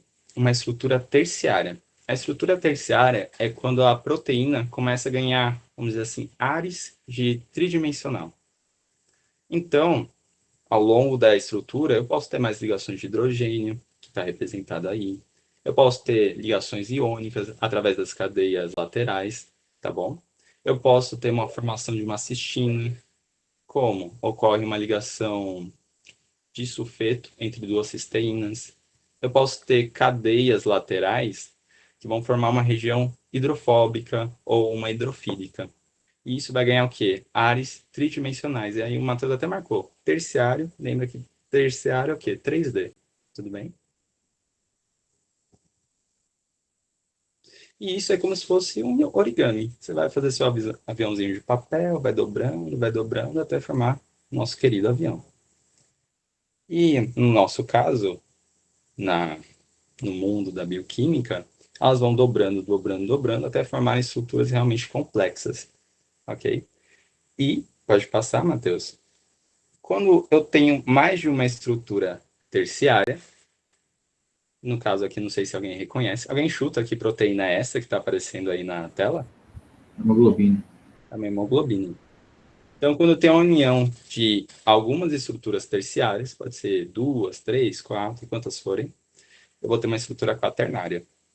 E se essa proteína tiver muitas cadeias laterais hidrofílicas, ela vai ser solúvel.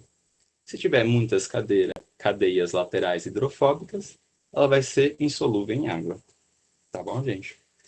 Agora, a gente vai entrar um pouquinho naquela aula de função de proteínas. Tá? Alguma dúvida até aqui? Rapidinho. Não, né? Tudo certo. Como a gente viu ali, era uma hemoglobina. Vocês lembram que ela é formada de 4 subunidades. Aí vocês não precisam saber esses detalhes. São 2 alfas e 2 betas. Então, o nome é hemoglobina. Ok? Então, cada subunidade é formada de uma globina, que é esse emaranhado vermelho, azul que vocês viram.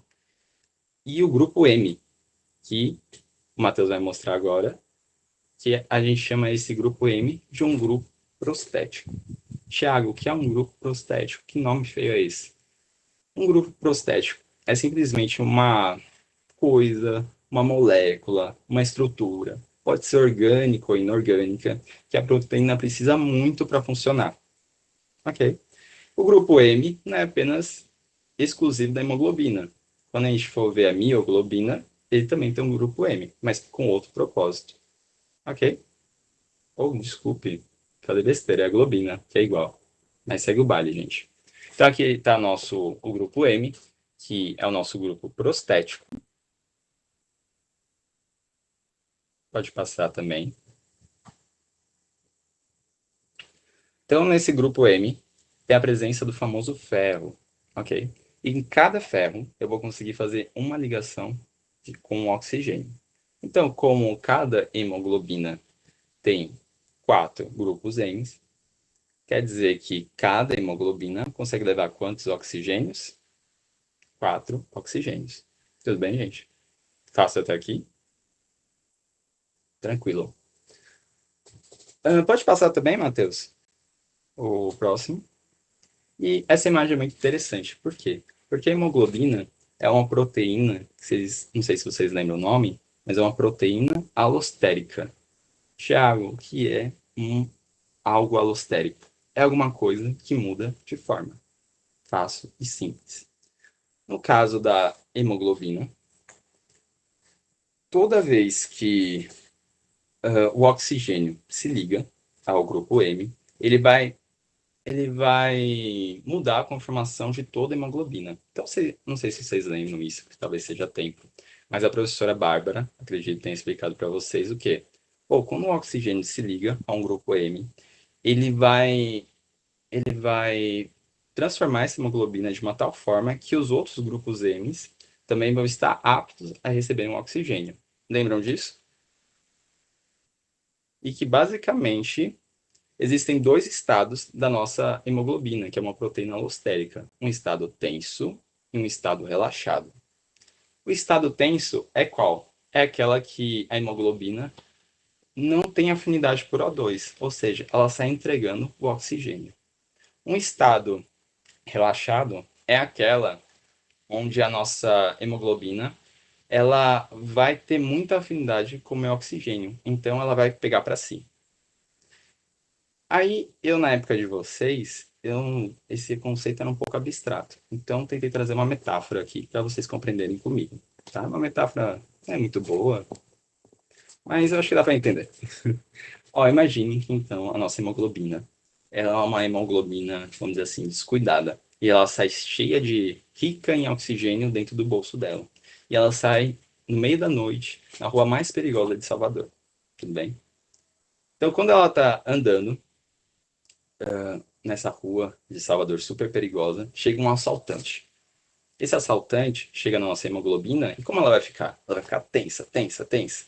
E se ela está tensa, ela vai fazer o quê? Entregar o oxigênio para ela. Tudo bem? Até aqui.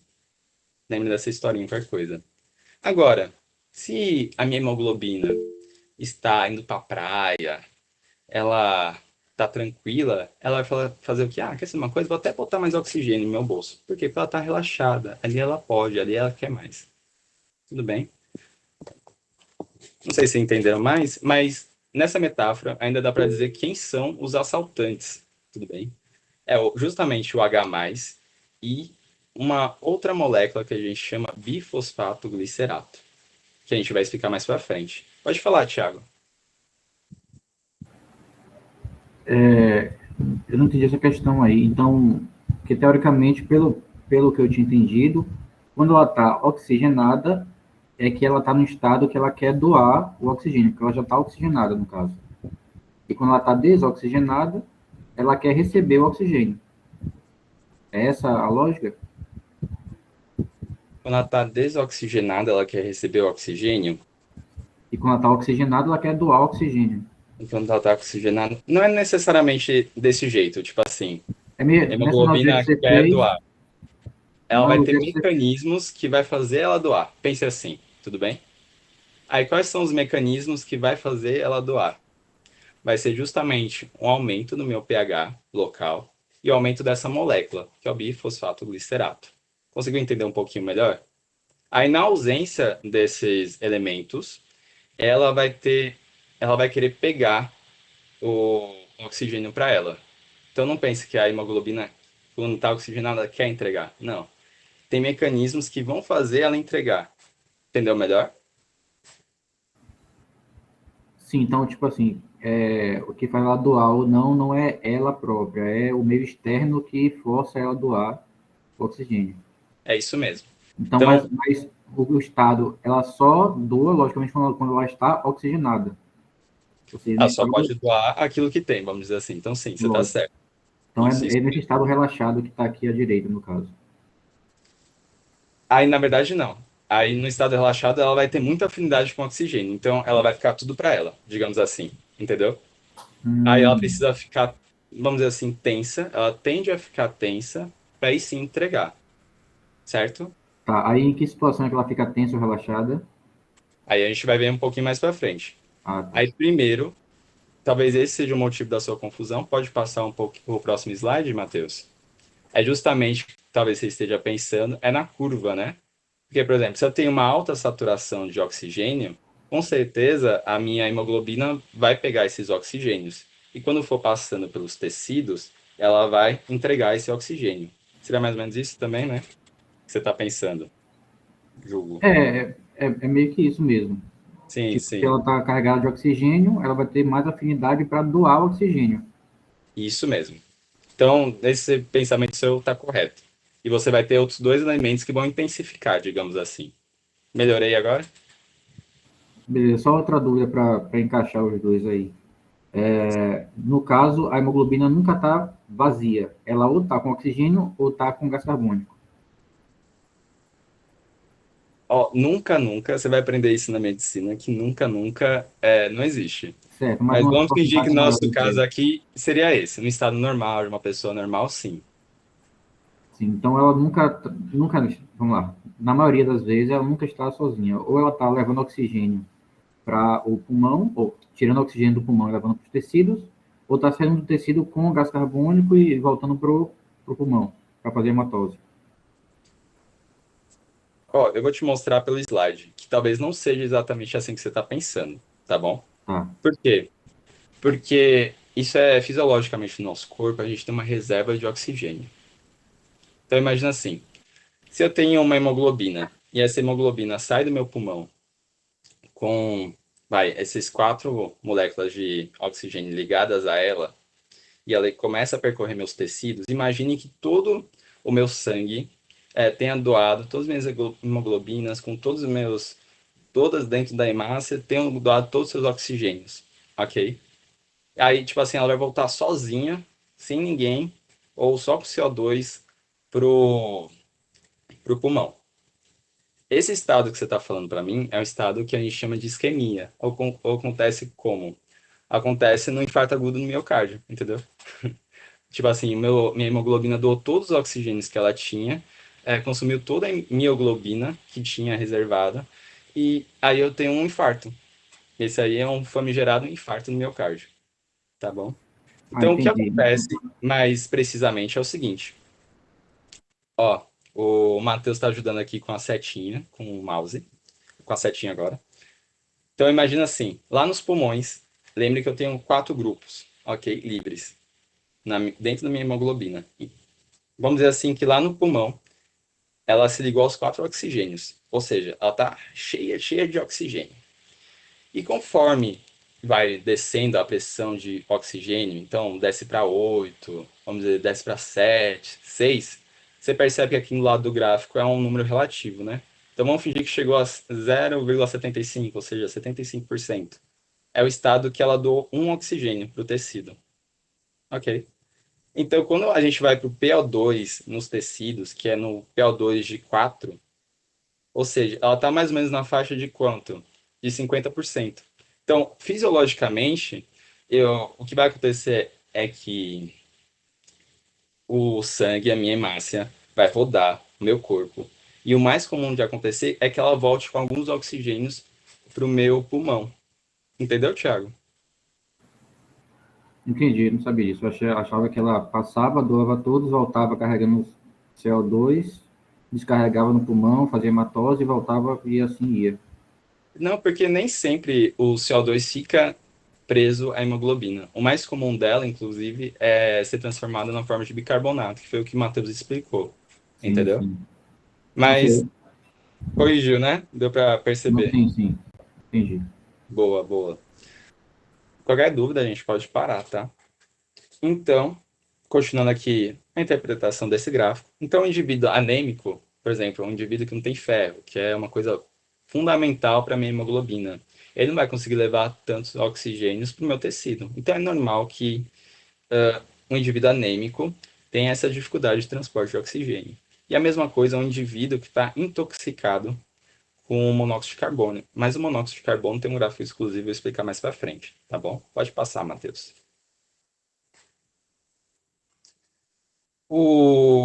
Aqui a gente está vendo a questão do pH em si, tudo bem?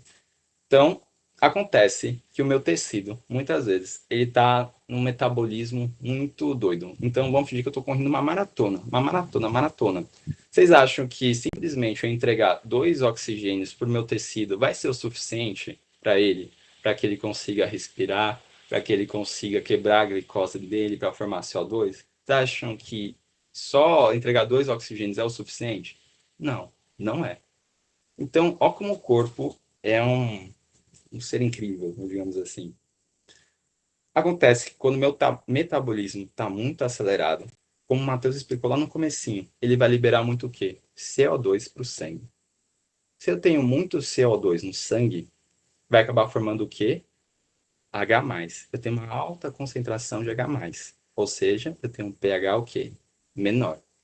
Então, vamos olhar aqui o gráfico que ele está dizendo para a gente. Num pH normal, que gira em torno de 7,4, é a curva que a gente está acostumado a ver.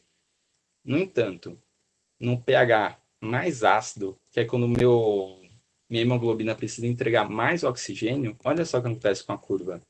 Numa pressão de 4, vamos dizer assim, de PO2, ela entrega praticamente 3 oxigênios, enquanto num pH de 4, né, nesse gráfico, entregaria apenas 2, digamos assim.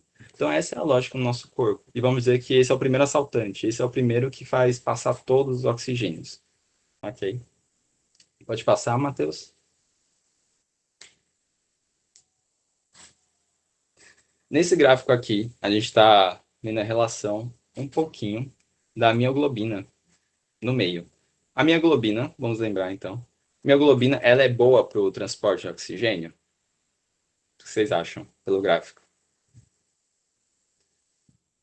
Sim. Sim, ela é boa para o transporte de oxigênio? Na verdade, pelo gráfico, a gente vê que não. Por quê? Porque ela não é. Porque vocês estão vendo que quando ele demora muito para entregar o oxigênio, vocês conseguem ver isso, perceber? Que ele só começa a entregar o oxigênio? Não consigo ver isso, não. Não? Ó, a mioglobina é essa linha vermelha aqui em cima, que o Matheus está com o laser em cima. Tudo Mas bem? ele não tá subindo rapidamente? Tipo, não E é rapidamente. justamente esse é o problema, sabia? Ah, tá. Eu vou explicar para vocês, rapidinho. Ó, a hemoglobina, ela é o transportador ideal, por quê? Porque ela pega oxigênio quando tem que pegar E ela entrega oxigênio quando tem que entregar. Eu falei errado, né?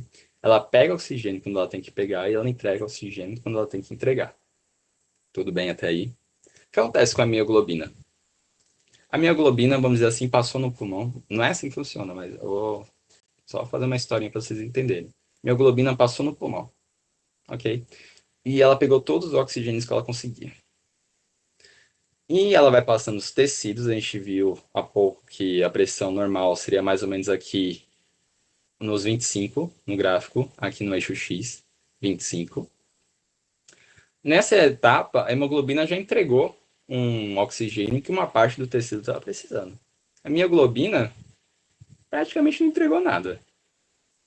Quando a hemoglobina entregou seu segundo oxigênio, que é mais ou menos aqui onde está a seta falando, a 19, a mioglobina, ó, tá nem aí para a célula. Vai deixar o tecido morrer. Sim, oxigênio. Eu estou precisando de oxigênio. Não, você vai morrer, não estou nem aí. Aí é só quando a pressão de O2 chega a 2, que ela fala, quer ter uma coisa? Eu vou entregar metade para você. Percebe? Ou seja, a mioglobina pega tudo para si. E ela não entrega quando tem que entregar. Ou seja, quando a mioglobina é importante no meu corpo, ela é importante, por exemplo, no coração. Por algum acaso, uma artéria entupiu do coração, que a gente chama de coronária, ela entupiu, e para de passar sangue momentaneamente. Aí minha célula fala, meu Deus, eu estou desesperada. De onde eu vou tirar o oxigênio? Não está vindo, eu vou morrer. A mioglobina aparece falando assim, não, se está acabando o oxigênio, eu vou entregar meus oxigênios para você. E aí, vamos dizer assim, que a célula, momentaneamente, tem uma reserva de oxigênio. Então, a mioglobina é importante tanto para músculos esqueléticos, quanto o coração, que é o músculo cardíaco. Compreenderam melhor, gente? Tá tudo certo? Boa. Se ficou alguma dúvida, vocês podem parar, tá? Próximo slide. É justamente falando da hemoglobina com monóxido de carbono. E o problema que, vamos dizer assim, uma pessoa que ficou no incêndio, respirou muita fumaça, é qual? Que esse monóxido de carbono se liga à hemoglobina e deixa a hemoglobina no estado muito estável. Ok? Então a hemoglobina vai fingir que é uma mioglobina. Ela não vai entregar o oxigênio dela a nada. E é por causa disso que a pessoa, quando vai, né, sei lá, tem um vazamento de gás, morreu, às vezes suicida, né, tampou o escapamento do carro, respirou a fumaça. O que acontece é que esse monóxido de carbono vai entrando na nossa corrente sanguínea, se ligando à hemoglobina, o oxigênio não é entregue. Aí qual é o primeiro sistema do nosso corpo que começa a desligar? É o sistema nervoso central, que vai faltando oxigênio, e a pessoa vai sentindo sono, não sei o que, e ela dorme. Aí justamente quando ela dorme, depois de um tempo ela acaba falecendo. Por quê?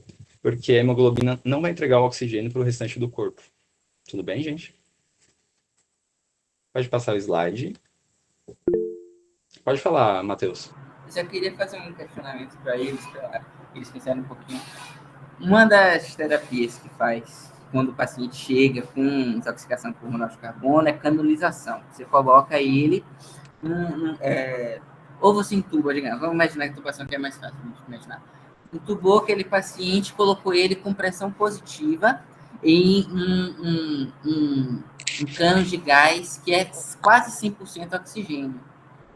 E isso vai ajudar esse paciente a voltar a ter o oxigênio circulante. Aí a minha pergunta para vocês é, vocês devem me explicar por que é que colocar esse paciente para respirar um ar que é quase 100% oxigênio vai ajudar ele a recuperar essa circulação de oxigênio com as hemácias?